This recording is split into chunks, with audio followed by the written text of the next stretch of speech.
Sater. Mulane poso. Poso. Puasa Ramadan. Puasa Ramadan. Nek awakmu tau mondok mesti yo roh jenis-jenisé poso, Mas. Poso iki Wajib uga ana sing sunah. Sing wajib kaya poso Ramadan iki Ramadan wajib. Ya.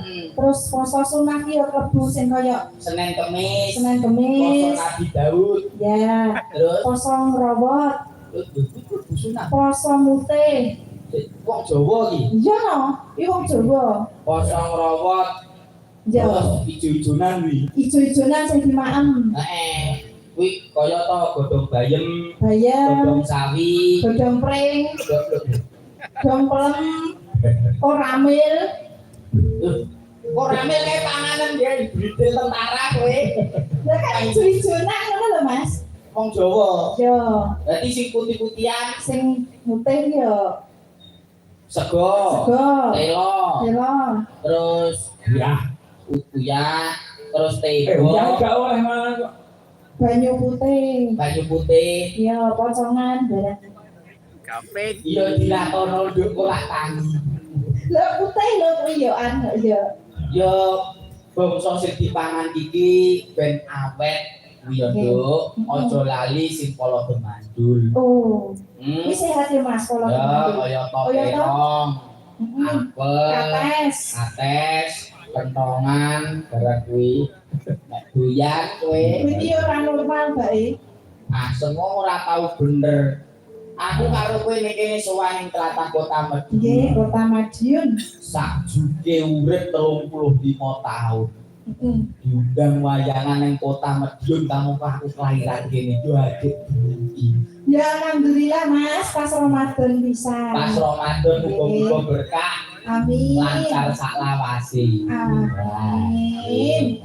Dan Iki Mas Mio. Ribut. Iki dalu iki ketoke kurang lengkap nek Bapak Agus Kadin pariwisata. Ngaten. Ora kok atur nyuwun. Ngaten. Pangapunten gebel kamardikan anggenipun pinarak lenggah Bapak. Monggo kasuwun kanthi saged jumeneng jekar saking papan palenggahan. Tumuju wonten ing sasana budaya. Nah. Taraman Bapak Agus.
Pangapunten niki wau Bapak Kadin sajatosipun kan nggih badhe minggah nika wau pamit riyin amargi teng griya ubah-ubahanipun kathah.